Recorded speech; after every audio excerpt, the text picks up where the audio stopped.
Thyroid control करण्यासाठी फक्त 10,000 पावलं चालणं पुरेसं आहे का? हो किंवा नाही? थायरॉइडमध्ये होतं काय, हॉर्मोनल इम्बॅलन्स असतो, आपण बरोबर. बघतो आहोत. शरीरात न्यूट्रिशनल डिफिशियन्सी असते, कळते पण वळत नाही, हो. अशी परिस्थिती असते की मला एक्सरसाइज करावा लागणार आहे पण शरीरातून साथच देत नाहीये. ही कंडिशन खूपदा थायरॉइड पेशंट्समध्ये दिसते. त्यामुळे कार्डिओमध्ये कन्सिस्टन्सीवर मी जास्त भर देते इंटेन्सिटीपेक्षा. बरोबर तर आहे. तुम्ही मॉडरेट लेवलला सुरुवात करा, पण कन्सिस्टन्सी ठेवा, तुम्हाला तो रिझल्ट मिळतो. बरोबर. मासिक पाळीमध्ये स्त्रियांनी व्यायाम करावे का? नायट्रिक ऑक्साईड आणि थायरॉइडचा संबंध काय येतो? कारण नायट्रिक ऑक्साईड असं हॉर्मोन आहे किंवा असा एक कंटेंट आहे शरीरामधला जो तुम्हाला हॅप्पी करतो आतून. ओके.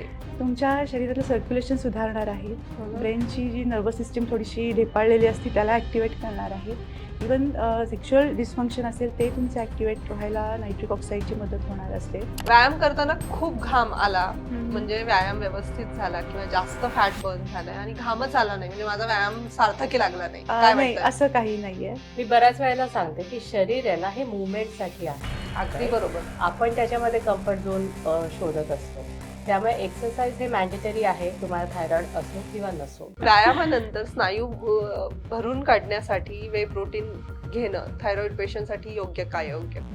नॅचरल प्रोटीन किंवा प्लांट बेस्ड प्रोटीन आहे ते जास्त हेल्प करतात. सो एक प्रोटोकॉलचा तुमचा TFF मध्ये एक भाग आहे अँटी ग्रॅव्हिटी एक्सरसाइज. हो, तर ती कितपत योग्य आहे, कशी करणं अपेक्षित आहे? मी थायरॉइडच्या प्रत्येक पेशंटला सांगते की थोडा तरी तुमचं योगा आणि मेडिटेशन हे तुमच्या ह्याच्यामध्ये असलंच पाहिजे. ओके. कारण थायरॉइड हे पूर्णपणे हॉर्मोनल चेंजेस आहेत तुमच्या बॉडीमध्ये. आणि मी बरोबर. मगाशी जसं म्हणाली की तुमचं फिजिकल लेवलवरचे चेंजेस आहेतच, पण आणि इमोशनल आणि मेंटल लेवलला आपण इतके स्ट्रगल करतो. तर बरोबर. योगामुळे तुमची एनर्जी बॅलन्स व्हायला मदत होते, तुमचे हॉर्मोनल चेंजेस आहेत ते नॉर्मलाइज व्हायला मदत होते. कित्येक आता 60च्या घरातल्या लेडीज येतात आपल्या रेसिडेन्शियल इव्हेंटला येतात आणि ह्या मॅडम सोबत त्या नाचतात, एक्सरसाइज करतात, फुल एन्जॉय करतात. सो त्यांनाही लक्षात येतं की अरे आपल्या तिथे लहान मुलं आहे आणि त्याला थोडंसं शोधलं पाहिजे, जगलं पाहिजे.